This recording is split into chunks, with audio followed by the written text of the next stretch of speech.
It's Brian Preston, the money guy.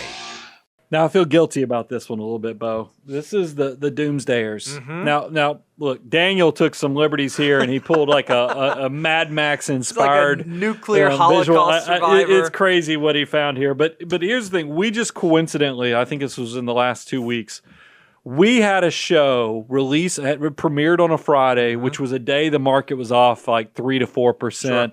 So, and it was a show on how to deal with market volatility. So it had some clickable headline. Timing worked out pretty well. But this is the problem. I felt like on that day that show premiered, we probably looked like we were a doomsdayer because of the timing that show. And there are plenty. I mean, there are so many people out there telling you, oh, man, it's going bad out there. You should just head to the hills, be scared, buy our seed bank, buy our newsletter, buy gold, buy Bitcoin. There's all kind of products and things that supposedly will mitigate this if you'll buy somebody's system. You've got to be careful because a lot of times these people will hold up that they called the last one. The problem is they've been calling the downturn every year. That's right. Even a broken clock is right, twice a day. That's right. I mean, that's the same. So eventually they might be right, but they don't really have any idea when the timing of bad things is really going to happen. And look, don't just take our word for it. We'll actually show you some examples.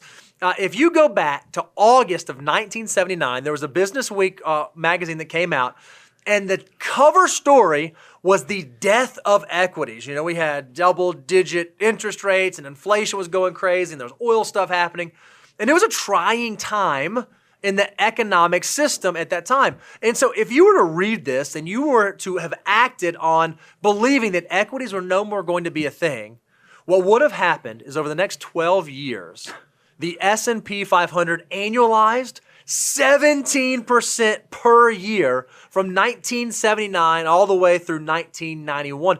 You would have missed out on that had you acted on the media's interpretation of what the future was going to look like. Now, look, that's 1979. There's only one of us here that was around in 1979. So do you have something even closer or newer than that? Yeah, let's go back a little more than a decade ago to October of 2008. This is a cover of Time magazine, and they titled it The New Hard Times. Now, they took some creative liberties here because if you're out listening on Spotify or iTunes or iHeartRadio, they have a picture. This has to be like Depression era, soup kitchen, soup line in 2008. But they're basically saying, guys, future looks grim. This is not going to be good. We're about to go back into a Great Depression-esque era in this country. Here's what I think is interesting about this, Bo. 2008, we were working together. Yep. But this was the big one, your first big one. Yeah, oh yeah. First big one. First big one. So I told you when we were going through this together, I said, Bo, I want you to bottle up this lesson. You are getting the best education in investing right now because what you're experiencing emotionally and all the things that are coming at you with the news media telling you, oh my goodness, we're going to be in soup lines. We're not going to ever recover. New paradigm. This is the type of stuff that they try to put out there and scare you to death. And it really was a valuable education. Absolutely. Because what happened over the next 11 years? Over the next 11 years, if you just look at the S&P 500, it had annualized return from 2008 all the way through the end of 2018 of 14.7%, almost 15% per year coming out of the Great Recession when everyone was saying things are going to be different. Things are going to change. Hard times are coming. But let's be honest. 2008, I mean, we're getting close to that being 14 years ago. Technology's changed. Yep. We got the internet's proliferated. We all have so much power in our pockets now with our mobile phones. Surely we've gotten better at it because this cannot be an age-old problem. This has to be something that was a yesteryear problem, but technology solved it, right? That we fixed, right? So now, okay, let's look at more recent data. Let's look at headlines from the end of 2008, the Great Recession, all the way through 2021. And if you go pull these, you see headlines like, the risk of a double-dip recession is rising. Uh-oh, here comes the recession of 2011. Oh, America's big banks are predicting recession. 6 signs we're close to the next recession. Wall Street thinks a double-dip recession, so on and so on and so on. But if you can actually see this on the screen right now, we've overlaid the S&P 500 from the end of the Great Recession all the way through 2021, and it's been a steady walk up the mountain, even though people have been predicting the next recession or the double dip or the downturn the whole time.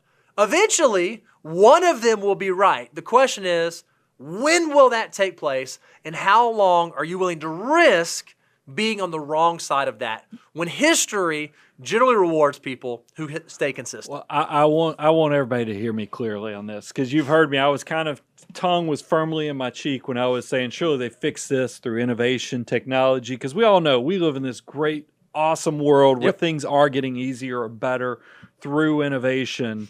But here's the reality of the situation. The people who are in charge of the news, the financial news, they don't want this to get better. Nope. And there's a reason, there's a human element to this all. Fear will help sell products. Fear will keep your attention so that you'll actually watch the news media. They want your ears. They want your eyes. They want your attention. They could care less what's going on with your wallet. That's right. So I want you to learn a very valuable lesson. The financial media is more concerned with your eyes and ears than they ever are about your financial well-being as a household. So there's a lot to learn from that statement. So please make sure you interpret how fear is used to sell like life insurance, how fear is used to sell advertising, how fear is used to keep your attention through typical media. That right there could be a show on its own. Don't fall into that. So I think we need to pivot now from the fear element to the preparation side of things so we can actually do this right. Yeah, what I think is great is the financial media, Brian, they don't want to prey on your emotion, right? That's what they want us to do. They want us to be emotional creatures. Well, we at the Money Guy Show like to use facts and data. It will inoculate you from this whole emotional play. That's exactly right. It will protect you, because one of the things that it would probably make sense for you to be aware of is how often do market downturns happen? How frequently do they take place? So we actually went and pulled the data that we can share with you. So here's what's cool. I mean, look, we just had a week. It was within the last week and a half, the market got beat up for like 3 or 4 days or whatever. There it is. The market falls by 5% every 1.1 years. And by the way, this is from data that dates all the way back to 1928 through 2021. So we have a large sample of data, almost 100 years here, to see how often do these types of pullbacks happen. I mean, a 10% downturn in the market's going to happen every 1.6 years. That's pretty common, by the way. Yep. You don't invest in the financial markets unless you can let go of it for 5 to 7 years. That's right. So you just go ahead and know if you're going to be an investor, you're going to experience 5% downturns. You know you're going to experience 10% downturns. You know you're going to experience 15% downturns because they occur every 2.5 years. Yep. A 20% downturn, officially a bear market, occurs every 4 years. You hear that? You're not even long. We haven't even reached long-term status yet. 30% every 9 years. 40% losses every around 20 years. And then markets can lose about once a generation, every 50 years, about 50% of their value. It's better if you just know those stats so you can kind of figure out how you're going to handle your emotions as you decide, hey, you know what? I want to be an investor. I've heard these guys talk about my army of dollar bills, the power of compounding growth, but you don't step into that investor shoe unless you know you're willing to also put up with this volatility. Yeah, and I imagine how much different would it be if the headline said, everybody beware, we might have a 5% pullback. Everybody be careful, the next 10% downturn is coming. That's probably the truer story than here comes the next recession. Here comes the next giant downturn. So if you can approach your portfolio in that manner and recognize how to block out all that noise, you are going to set yourself up to act differently than the masses, to act differently than the average investor, and be a true financial mutant. I always think about the fact that when we talk about the financial order of operations, go to moneyguy.com/resources.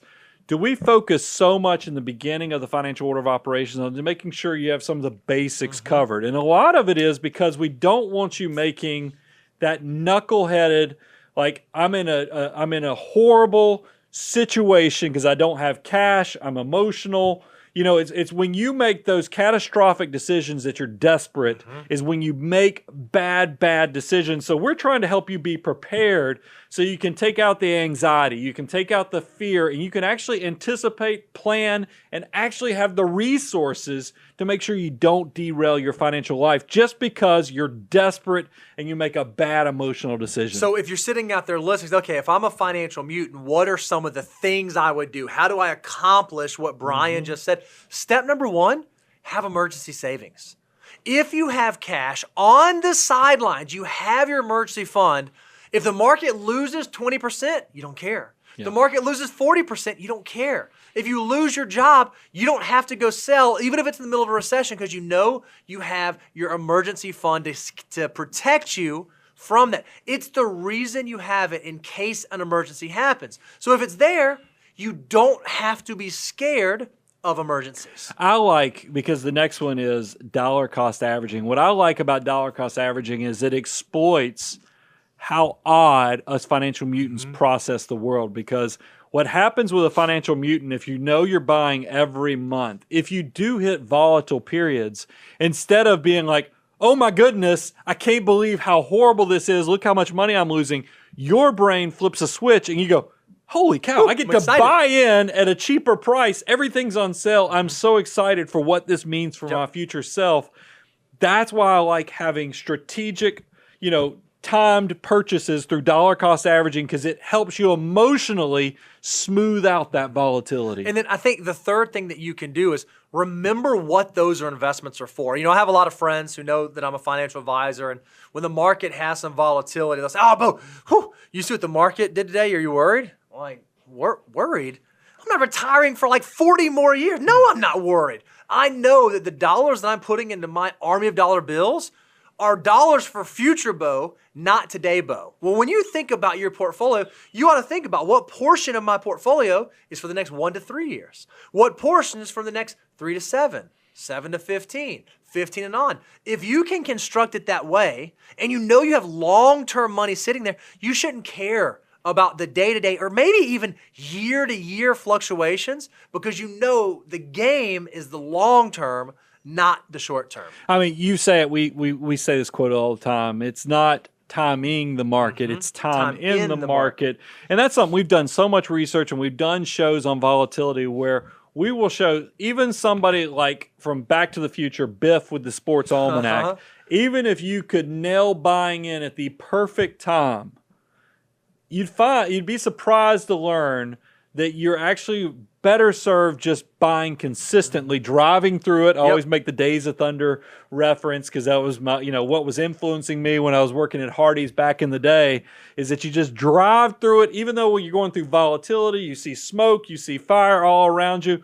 Keep buying, dollar cost average, keep your emotions in check. Know what the why is on every pot of money between 1 to 3 year, 3 to 5, and then 7 and beyond. You will be protected, and you won't make those desperate, bad emotional decisions. The doomsdayers are going to tell you the next thing is coming, the next thing is coming, and eventually they might be right. You just don't want to be the person who keeps getting it wrong, who keeps being on the wrong side of that. So if you can have a plan in place and block out the noise, you're going to do so much better at setting yourself up for success.